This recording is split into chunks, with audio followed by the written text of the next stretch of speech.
சென்னையில் டிராஃபிக் இல்லை பாருங்க, ரோடு எம்டியா இருக்கு. நாங்கள் இப்போ ஒரு சூப்பர் பைக்கில் போயிட்டு இருக்கோம். ஒரு 500 ஸ்பீடு போகுது, மாதம் போயிட்டு இருக்கோம்.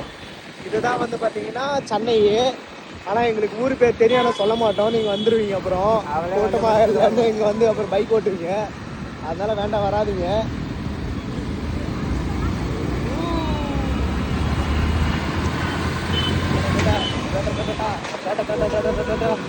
இதுதான் எனக்கு வாங்கணும்னு நினைக்கிற காரு. பார்த்துக்கோங்க சென்னை எவ்வளோ அழகா இருக்குது. ஏன்னா கொஞ்சம் வெயில் தான் அடிக்கல, அதனால கொஞ்சம் நல்லா இருக்கு. சில்லுன்னு காற்றே அடிக்குது மூஞ்சிக்கு. மழை பெஞ்சு காய்ச்சி நைட்டு. ஆமாம், நியூ இயர் அதுவும் மழை பெஞ்சு. நாங்கள் என்னைக்கு வீடியோ எடுக்கணும்னு பார்த்தீங்கன்னா நியூ இயர் அன்னைக்கு எடுக்கிறோம். ஆனால் யாருக்கும் சொல்ல மாட்டோம். சரி, பாய் பாய். யாருக்கு போயிட்டு வரோம். கீழே டிராஃபிக் ஆகுது காய்ஸ், அதனால இப்போ பாலத்து மேலே ஏற போகிறோம். இவன் வேற எங்கள் ஆளு கொஞ்சம் புனியவங்க கணக்காக ஓட்டுறாரு. லைட்டாக ஜர்க் ஆகுது வேற வண்டி, வேற க்ரூஸ் கண்ட்ரோலு லேக் ஆகுது. அதெல்லாம் கொஞ்சம் கவலையாக இருக்குது. ஏபிஎஸ் வேற ஒர்க் ஆக மாட்டேன்.